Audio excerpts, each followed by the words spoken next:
या रहमतल लिल आलमीन, या रहमतल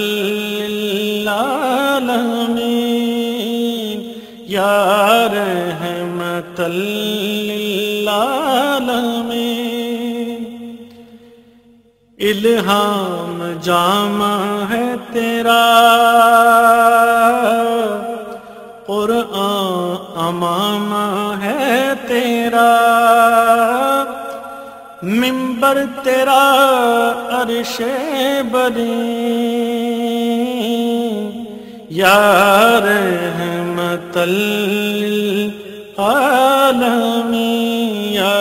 रहमतल लिल आलमीन। आईनाए रहमत बदन, सांसें चरागे। औज़ु बिल्लाहि मिनश शैतानिर रजीम, बिस्मिल्लाहिर रहमानिर रहीम।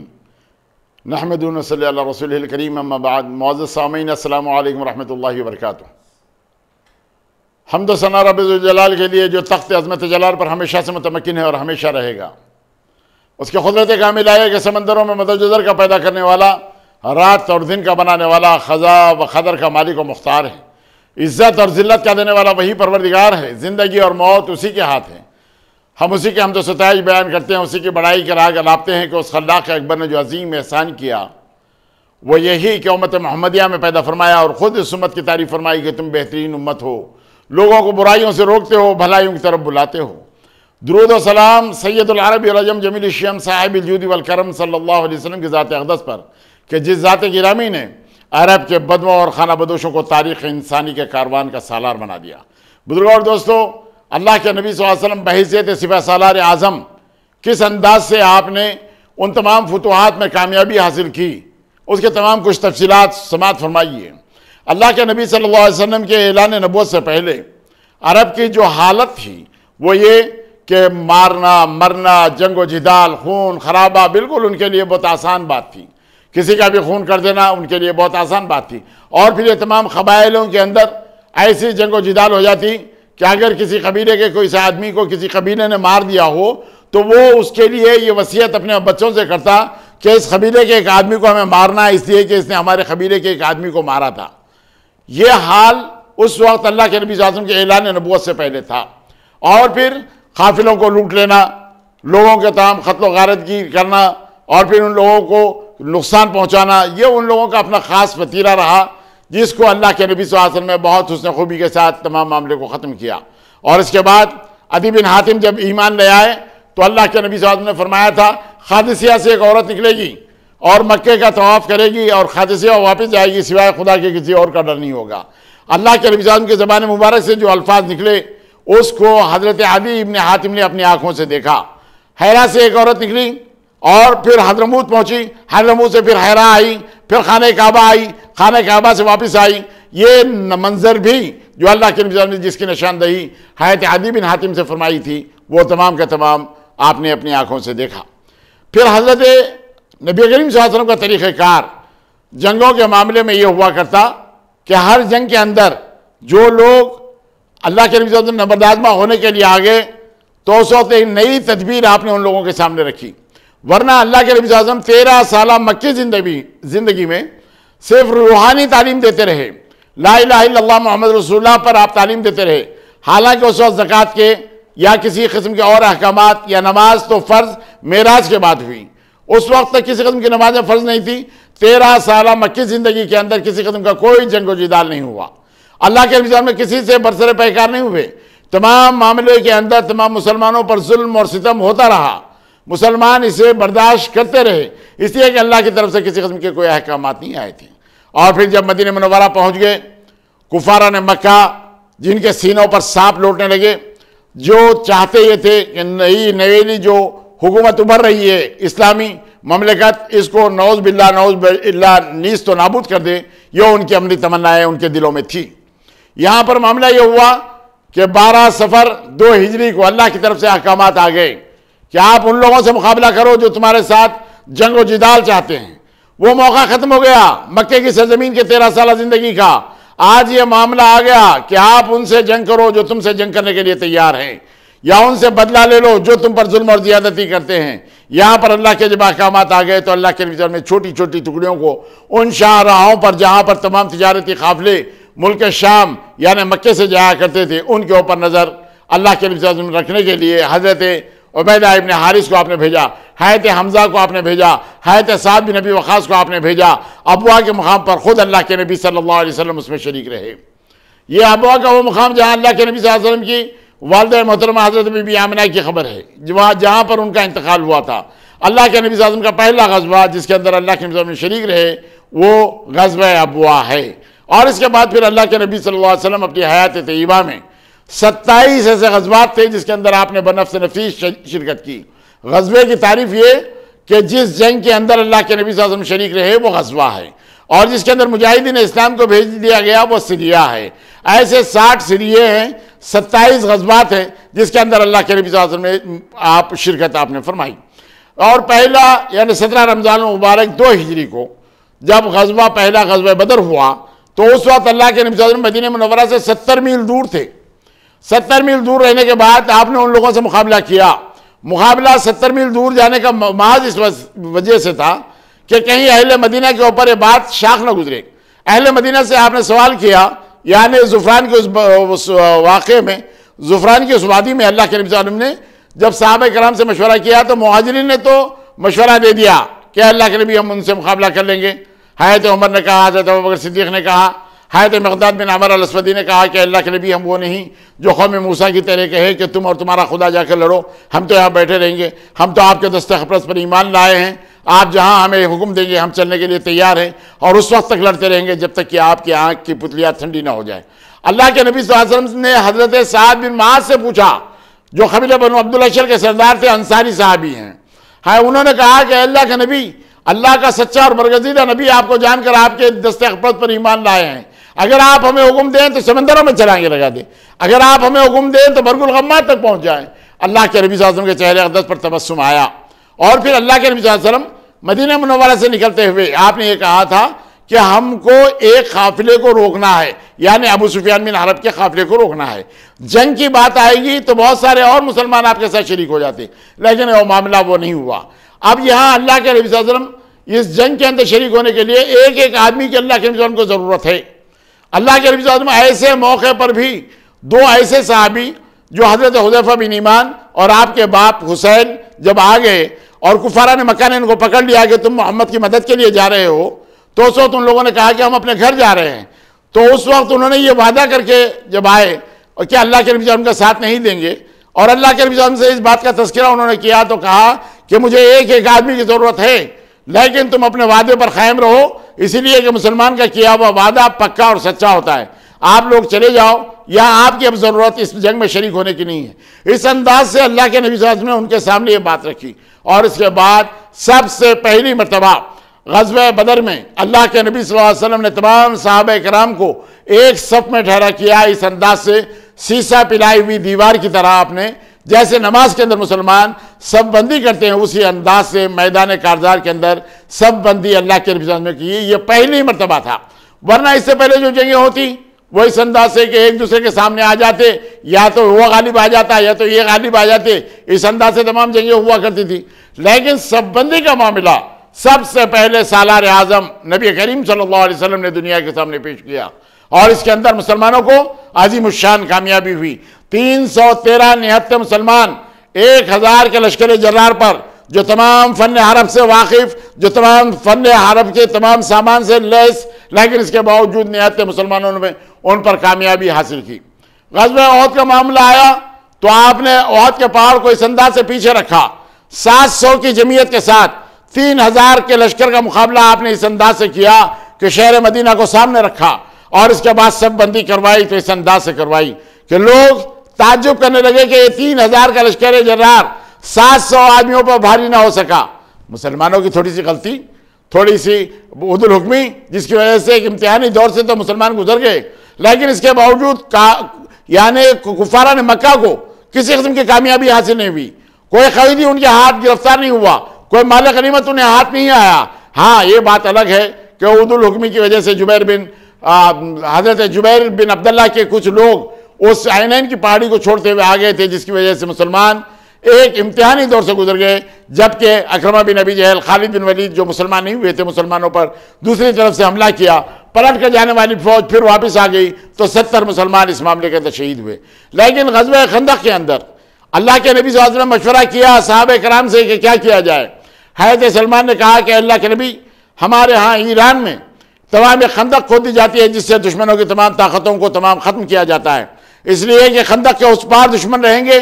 और खंदक की मिट्टी हम अपने तरफ अंदर रखेंगे जो मोर्चे का काम देगी। इस अंदाज से कि अगर कोई घुड़सवार अगर उसको फलांगने की कोशिश करे, अगर वो गिर जाए तो बच ना सके, और उसको फलांगने की कोशिश करे तो कामयाब ना हो सके। अल्लाह के नबी सल्लल्लाहु अलैहि वसल्लम ने इस तजवीज़ को पसंद फरमाया और फिर अल्लाह के नबी सल्लल्लाहु अलैहि वसल्लम ने 3.5 मील लंबी एक खंदक खोदने के लिए तमाम सहाबा कराम को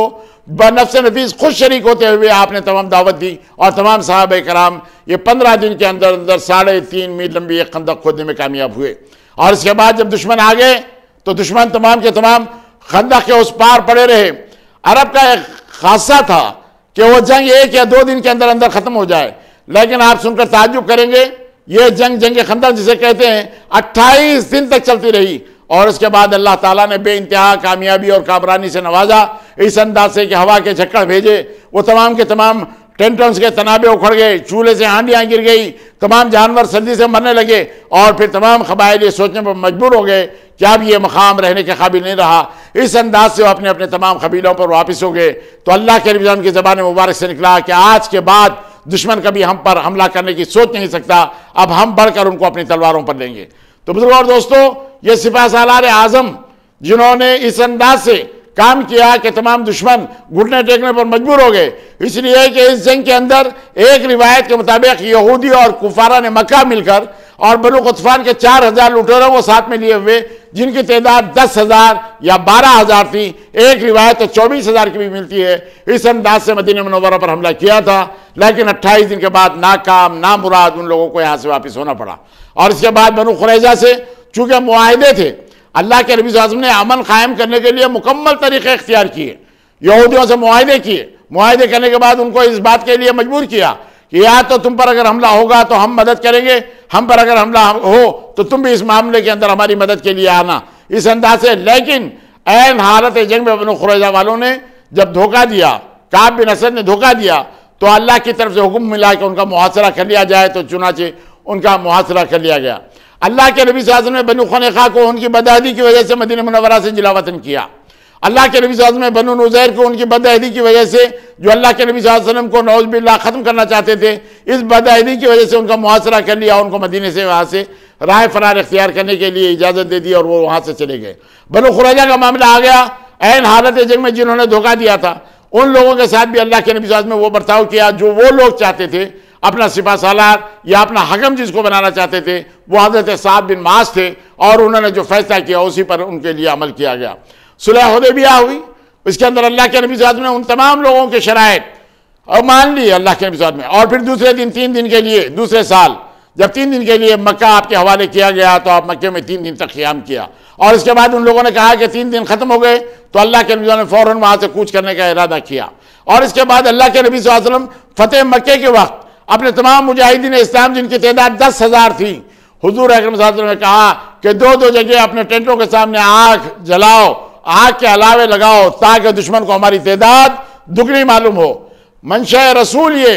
कि दुश्मन हमसे लड़ने के लिए सोच न सके, इसलिए कि उसको ये मालूम हो जाए कि हमारी ताकत कितनी है, और इसलिए कि अगर वो हम जंगो जिदाल करेंगे तो हमारा भरा भरा बाग सारे का सारा उजड़ जाएगा। इस अंदाज से अल्लाह के नबी सल्लल्लाहु अलैहि वसल्लम ने ये जो तदबीर इख्तियार की, वो तदबीर मुकम्मल तौर पर कामयाब और कामरान रही। अल्लाह के नबी सल्लल्लाहु अलैहि वसल्लम ग़ज़वा उहद से पहले भी, यानी एक सीरिया खरत के मुकाम पर भेजा हज़रत ज़ैद बिन हारिसा की क़यादत में, तो उसके बाद अल्लाह के नबी के सामने सिर्फ 2 बातें थीं। एक तो इनकी माशी नाकियाबंदी कर दी जाए ताकि ये लोग मुआहदा करने के अंदर मजबूर हो जाए। दूसरी बात यह कि जंगो जिदाल के लिए तैयार हो जाए, तो वो लोग जंगो जिदाल के लिए तैयार हुए, कोई मुआहदा करने के लिए तैयार नहीं हुए, इसलिए अल्लाह के नबी ने ख़त्म किया। अल्लाह के नबी सल्लल्लाहु अलैहि वसल्लम फरमाया करते थे, अगर कोई लोग जंग के अंदर अगर वो अमन चाहते हैं और मुआहदा करना चाहते हैं, तो फ़ौरन जंग रोक दी जाए और उनसे मुआहदा कर लिया जाए। अल्लाह के नबी सल्लल्लाहु अलैहि वसल्लम के तरीक़ेकार भी रहा कि जो लोग माफ़ी के खासगार हुए अल्लाह के नबी ने उन्हें माफ़ फरमाया। और कहते ये हैं कि एक सिपा सालार के अंदर जो खूबियाँ होनी चाहिए वो खूबियाँ किस अंदाज की कि महल वक़ू से वाकिफ़ हो, तमाम के तमाम लोगों के दिल में उसके लिए मोहब्बत हो, फैसला जल्द से जल्द करने का आदी हो, और फिर जो लोग सिपा सालारी के फ़राइज़ अंजाम दे सकते हो उन्हें जिम्मेदारियां तमाम की तमाम बांट दी जाएं, और इसके बाद किसी किस्म का कोई मामला ना हो, सबसे ज़्यादा शदीद, सबसे ज़्यादा बहादुर, सबसे ज़्यादा मुकाबला करने वाला और सबसे ज़्यादा जल्द फैसला करने वाला हो, और हालात के मुताबिक यानी ज़्यादा से ज़्यादा जंगी सामान जो पेश कर सकते हैं या जदीद हथियार आ रहे हों तो उनका भी मुकाबला करने के लिए, उनको भी इस्तेमाल करने के लिए सलाहियत रखने वाला हो। तो चुनाचे तमाम की तमाम सलाहियतें परवरदिगार आलम ने नबी करीम सल्लल्लाहु अलैहि वसल्लम में बदल उत्तम मौजूद थी। अल्लाह के नबी सल्लल्लाहु अलैहि वसल्लम को किसी ग़ज़वे में किसी किस्म की कोई शिकस्त नहीं हुई। लोग तो कहते हैं कि ये मौजिज़ात हैं, लेकिन मौजिज़ात के अलावा अगर मौजिज़ात अगर होते तो ओहद की आबादी में इतने आदमी और शहीद नहीं होते थे। लेकिन इसके बावजूद अल्लाह के नबी ने अमली तौर पर यह बतला दिया कि यह हिकमत अमली तौर पर की जाए। और इसके बाद अल्लाह के नबी ने क्या किया, हुनैन में और ताइफ में आपने मिंजनीक कौन से हमला किया। मिंजनीक उस जमाने का एक ऐसा हथियार था कि मत पूछिए, जैसे आज तोप का काम होता है इस अंदाज से मिंजनीक से काम लिया गया। तो अल्लाह के नबी ने उसे भी इस्तेमाल किया ताइफ के उस मैदान के अंदर, और फिर उस मुआसिरे को अल्लाह के नबी ने छोड़ दिया और इसके बाद आप वापिस हुए। फिर ग़ज़वा हुनैन के अंदर जब जंग हुई तो अल्लाह के नबी अपने मकाम के ऊपर साबित कदम रहे। बड़े बड़े उलुल आज़म सहाबा अल्लाह के नबी सल्लल्लाहु अलैहि वसल्लम की आड़ में आ जाते, पनाह लेते, और इस अंदाज से अल्लाह के नबी ने फरमाया कि दरख्त के नीचे बैत करने वालों कहाँ हो, आए अहले समरा, अहले शजरा, तुम किधर हो। हज़रत अब्बास बिन अब्दुल मुत्तलिब ने बहुत जोर से आवाज़ लगाई। सारे लोग जो जिनके कानों में आवाज़ पड़ी, अगर जानवर न मुड़ते हो तो वो फौरन जानवर से उतर गए, अपने हथियार लिए हुए अल्लाह के नबी सल्लल्लाहु अलैहि वसल्लम के पास आ गए। अल्लाह ताला ने अजीम शान कामयाबियाँ बनु हवाज़न के मुकाबले में दी। ये वही मकाम है जहाँ अल्लाह के नबी सल्लल्लाहु अलैहि वसल्म की परवरिश हुई थी। कबीले बनु साद बिन बकर में अल्लाह के नबी सल्लल्लाहु अलैहि वसल्लम ने 6 साल तक आपकी परवरिश हुई थी। अल्लाह के नबी सल्लल्लाहु अलैहि वसल्लम को बे इंतहा मालो मता मिला। अल्लाह के नबी सल्लल्लाहु अलैहि वसल्लम किसी दुश्मन को अपने मकाम में दाखिल होने नहीं देते, बल्कि दुश्मन के उस मकाम तक पहुँचते ताकि आने वाला दुश्मन बंदगाने खुदा का खून बहाता हुआ ना आए, बल्कि हम उनको उनके मकाम के ऊपर हम शिकस्त देंगे। इसलिए अल्लाह के नबी सल्लल्लाहु अलैहि वसल्लम ने 30,000 के लश्कर जर्रार के साथ तबूक के उस मकाम पर उस जमाने के सुपर पावर ताकत रूमियों से मुकाबला करने के लिए जब आप पहुंचे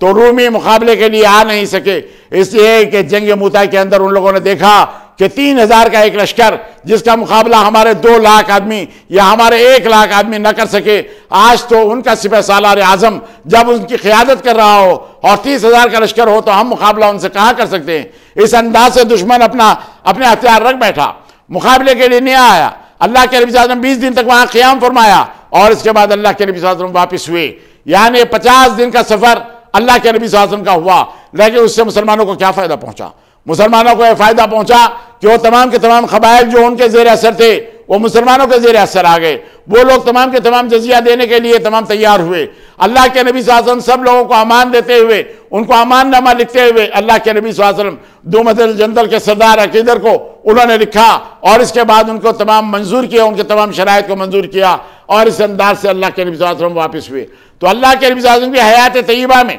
यानी 27 ग़ज़वात और 60 सीरिया के अंदर तारीखें बतलाती है कि 1018 आदमी टोटल, जिसके अंदर शहादत पाने वाले भी हैं और मरने वाले भी हैं। और ये अमन का आलम ये कि अगर एक औरत अगर सोना उछालते हुए भी अगर जाए तो उसके ऊपर निगाह बद डालने वाला कोई और नहीं था। आज की मुहज़्ज़िब दुनिया जो इसको अपने तहजीब के ऊपर नाज है, पहली जंग अजीम के अंदर 83 लाख आदमियों का खून करती है, दूसरे जंग अजीम में 3.5 करोड़ से 6 करोड़ इंसानों का खून करती है। यह मुहज़्ज़िब और फिर वो अल्लाह के नबी में जो इंसाफ कायम किया, यानी उन लोगों पर जो संगलाख लोग थे, जो संगलाख चटारों की तरह लोग थे, यानी खून करना उनके लिए बहुत आसान था, लेकिन इसके बावजूद अल्लाह के नबी ने वो तालीमात उन तक पहुंचाई और इस अंदाज से उनके मामला किया कि मत पूछिए। और उन्हीं की बारगाह से निकलने वाले अबू उबैदा बिन जर्राह सबसे बड़े तमाम सिपा सालार मुंतखब हुए। हज़रत खालिद बिन वलीद सैफुल्लाह कहलाए, हज़रत अमर बिन आस फातेह मिस्र कहलाए, हज़रत साद बिन अबी वक़ास फातेह ईरान हुए। खालिद बिन वलीद शाम के तमाम मुकामों पर तमाम फतह और कामरानी से अपने झंडे गाड़ दिए। ये वो लोग थे जो अल्लाह के नबी सल्लल्लाहु अलैहि वसल्लम के तरबियत याफ्ता थे, जिनको अल्लाह के नबी सल्लल्लाहु अलैहि वसल्लम के सोहबत से फैज़याब होने का मौका मिला था, और वो लोग मैदान कारजार के तमाम हालात को समझते, उन लोगों से मुआहिदा करते, जो लोग अमन में आना चाहते उन लोगों के लिए अमन दे देते और इस अंदाज से उनसे मुआहिदा करते हुए आगे बढ़ जाते थे। हाँ, वो लोग जो सरकशी करते, जिनको अपने बाजुओं पर, जिनको अपनी क़ुव्वत के ऊपर, जिनको अपनी ताकत के ऊपर, जिनको अपने रुपये पर नाज था, उन लोगों से मुकाबला करना मुसलमान अपने लिए अव्वलीन फरीज़ा तस्वुर करते और इस अंदाज से मुकाबला करते। तारीख इस बात की शाहिद है कि हज़रत खालिद बिन वलीद ने 60,000 आदमियों के मुकाबले में सिर्फ 60 आदमियों की एक जमात के साथ आपने मुकाबला किया और उनके अंदर कामयाब और कामरान रहे। हज़रत अबू उबैदा बिन जर्राह सिपह सालार आजम बने, तमाम के तमाम सिपह सालार उनकी मातहती में लड़ना अपने लिए सादत तस्वुर किए। और हज़रत अबू उबैदा बिन जर्राह का आलम ये, अगर 4 आदमियों में अगर बैठ जाते तो लोग समझ नहीं पाते कि सिपह सालार कौन है। इस अंदाज से सादगी की जिंदगी गुजारने वाले हज़रत अबू उबैदा बिन जर्राह, हज़रत खालिद बिन वलीद, हज़रत साद बिन अबी वक़ास रज़ियल्लाहु तआला अन्हु, जिनके ताल्लुक से अल्लाह के नबी सल्लल्लाहु अलैहि वसल्लम ग़ज़वे उहद में आपने फरमाया था कि रम या साद फिदा का अबी व उम्मी, मेरे माँ बाप तुम पर फिदा, तुम तीर पर तीर चलाए जाओ। अल्लाह के नबी सल्लल्लाहु अलैहि वसल्लम जिनके ताल्लुक से फरमाया था, वो लोग सिपह सालारी के फ़राइज़ अंजाम देते हुए क़ादिसिया की सरज़मीन के अंदर ईरानियों को खाक चटाते हुए, उनके तमाम कर्रोफर को तमाम का तमाम नीस्त और नाबूद करते हुए उन लोगों को सफ़े हस्ती से मिटाने वाली शख्सियत हज़रत साद बिन अबी वक़ास की थी, जिनके ताल्लुक से हज़रत उमर बड़े बेचैन थे क़ादिसिया की जंग के ताल्लुक से कि क्या खबरें आती हैं, इसलिए कि वो तमाम के तमाम दुश्मन हथियारों से लैस और मुसलमान इस अंदाज से कि जिनकी तादाद 40,000 तक, ज़्यादा से ज़्यादा 35,000 और 40,000 के दरमियान, लेकिन मुकाबला हुआ तो ऐसा कड़ा मुकाबला हुआ कि इसके अंदर अल्लाह ताला ने मुसलमानों को अज़ीमुश्शान कामयाबियाँ दी, इसलिए कि हक़ और सदाकत के ये आलम बरदार थे। और जहाँ हक़ और सदाकत की बात आ जाए तो वहाँ मरने से आदमी डरता नहीं, और अगर किसी किस्म का दिल और दिमाग में खोट हो तो वो मैदान कारजार के अंदर टिक नहीं सकता। इसलिए दुश्मन मुसलमानों के मुकाबले में टिक नहीं सकते थे, इसलिए वो राह फरार इख्तियार करने पर मजबूर हुए और मुसलमानों को अल्लाह ताला ने अज़ीमुश्शान कामयाबियों से नवाजा। इस अंदाज से अल्लाह के नबी सल्लल्लाहु अलैहि वसल्लम सिपह सालारी के फ़राइज़ अंजाम दिए, और अंजाम दिए तो इस अंदाज से कि किसी किस्म का कोई जुल्म नहीं। फिर आपके अहकामात किस अंदाज से, खबरदार बच्चों को ख़त्म न करना, खबरदार औरतों पर तलवार न चलाना, खबरदार जो मुकाबले के लिए ना आए उसके साथ मुकाबला न करना, खबरदार जो अपना घर का दरवाज़ा बंद कर ले उसके लिए माफ़ी है। अल्लाह के नबी सल्लल्लाहु अलैहि वसल्लम ने साफ तौर पर फरमा दिया, हाँ मुकाबला करो तो उनके साथ करो जो तुम्हारे साथ मुकाबले के लिए आते हों, जो मुकाबला करने के लिए तैयार हों उनके साथ मुकम्मल तौर पर मुकाबला करो। ये अल्लाह के नबी सल्लल्लाहु अलैहि वसल्लम के अहकामात थे। और फिर फतेह मक्के के दिन तो अल्लाह के नबी सल्लल्लाहु अलैहि वसल्लम के अहकामात इस अंदाज से भी आ गए, खबरदार कोई माल लूटने ना पाए, माल गनीमत ना समझा जाए, भागने वालों को ताक़ुब ना किया जाए। और फिर अल्लाह के नबी सल्लल्लाहु अलैहि वसल्लम ने फरमाया, अबू सुफियान बिन हरब के घर में पनाह लेने वाले के लिए अमन, हकीम बिन निज़ाम के मकान में पनाह लेने वाले के लिए अमन, जो खाने काबा में आ जाए उसके लिए अमन, जिसने अपने घर का दरवाज़ा बंद कर लिया उसके लिए अमन। अल्लाह के नबी सल्लल्लाहु अलैहि वसल्लम ने साफ तौर पर यह फरमा दिया, इल्ला इसके कि 16 आदमी ऐसे हैं जिनके ताल्लुक से मुल्क हिजाज में मिल जाए तो तमाम ख़त्म कर दो, इसलिए कि मुसलमानों के कातिल हैं। अल्लाह के नबी सल्लल्लाहु अलैहि वसल्लम का यह तर्ज अमल उन तमाम सहाबा के लिए जिनके ताल्लुक से आपने फरमा दिया कि जहाँ अमन की ज़रूरत हो, जहाँ लोग अमन में आना चाहे, अमान में आना चाहे, बंदगाने खुदा की कदर मंजिलत इस अंदाज से करो कि किसी किस्म का कोई जुल्म ज़्यादती इसके ऊपर ना होने पाए। और फिर जो आ गया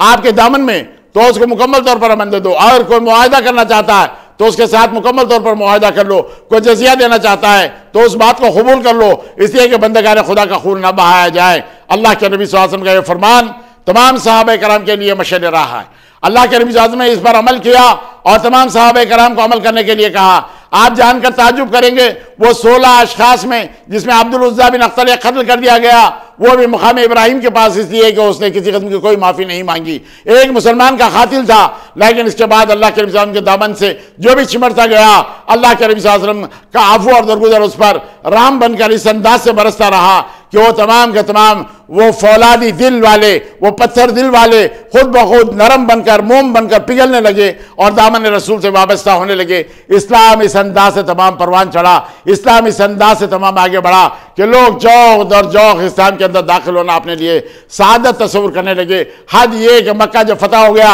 सारे लोगों के दिलो दिमाग में बात आ गई, अगर मोहम्मद रसूलुल्लाह सल्लल्लाहु अलैहि वसल्लम अगर हक़ और सदाकत की बुनियाद पर अगर ना होते तो मक्का फतह नहीं कर सकते, मक्के के ऊपर उनका परचम नहीं लहराता। लेकिन ये हक़ और सदाकत पर होने की वजह से अल्लाह ताला ने इन्हें कामयाबी दी। और इसके बाद 9 हिजरी का वो वाक़या जो तमाम के तमाम वफूद अल्लाह के नबी सल्लल्लाहु अलैहि वसल्लम के पास आते रहे और दाखिल इस्लाम होने के लिए, जजिया देने के लिए और फिर इसके बाद इस्लामी तालीमात हासिल करने के लिए, तो अल्लाह के नबी सल्लल्लाहु अलैहि वसल्लम का जूदो करम उन लोगों पर भी बेइंतहा बरसता रहा। अल्लाह के नबी उन पर भी मेहरबान होते रहे और उन लोगों को, जो लोग आ जाते हैं वफूद की शक्ल के अंदर, उन तमाम कबाइल को अल्लाह के नबी में आज़ादी दे देते और इसके बाद वो लोग अगर इस्लाम कबूल कर लेते तो उनके बड़ी क़द्र मंजिलत के साथ अल्लाह के नबी साहब उन लोगों को वापस कर देते और फिर जाने से पहले उनके साथ इनाम और इकराम की बारिश फरमाते। उन जब आ जाते तो उनके साथ बेहतरीन तरीके से मेहमान नवाजी करते। आप सुनकर ताज्जुब करेंगे कि हज़रत नबी करीम सल्लल्लाहु अलैहि वसल्लम ने हबशा से जो लोग आए हुए थे उन लोगों के साथ खातिर मदारत इस अंदाज से की, यानी असमा के जो लोग आए तो खुद बनफ़्स नफीस अल्लाह के नबी सल्लल्लाहु अलैहि वसल्लम ने उनकी खातिर मदारत की। हालांकि सहाबा कराम ने कहा कि अल्लाह के नबी, हम इनके लिए देख लेंगे, हम इनकी तमाम पाबजाई करेंगे, हम इनकी मेहमान नवाजी करेंगे। तो हुजूर ने फरमाया, ये हमारे पास से जाने वाले लोगों के साथ इन लोगों ने बहुत अच्छे अंदाज से सुलूक किया है और मैं चाहता ये हूं कि बनफ़्स नफीस इनकी खिदमत करूं। इसलिए अल्लाह के नबी सल्लल्लाहु अलैहि वसल्लम ने उनकी खिदमत बनफ़्स नफीस इस अंदाज से की कि मत पूछिए आप। तो बुजुर्गों और दोस्तों, अल्लाह के नबी सल्लल्लाहु अलैहि वसल्लम अपने साथ या अपने लोगों के साथ किसी किस्म का कोई मामला, कोई बर्ताव अगर हुस्न सुलूक के साथ अगर वो किया करता तो अल्लाह के नबी सल्लल्लाहु अलैहि वसल्लम उससे बढ़कर उसके साथ वो हुस्न सुलूक करते कि तादम ज़ीस्त वो उसको याद रखे। अल्लाह के नबी सल्लल्लाहु अलैहि वसल्लम का ये अमल और फिर मैदान कारज़ार के अंदर अल्लाह के नबी सल्लल्लाहु अलैहि वसल्लम का ये फरमान कि औरतों पर ख़तई तौर पर तान तलवार ना चलाई जाए। आप सुनकर ताज्जुब करेंगे, ग़ज़वा उहद के अंदर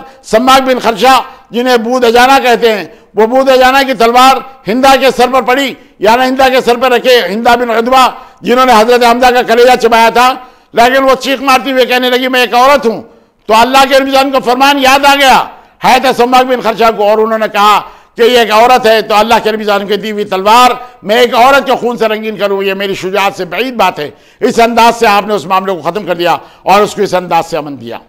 अल्लाह के नबी सल्लल्लाहु अलैहि वसल्लम का ये जूद व करम, अल्लाह के नबी सल्लल्लाहु अलैहि वसल्लम की ये फ़न सिपाहगरी से वाकिफियत और तमाम लोगों से मोहब्बत और तमाम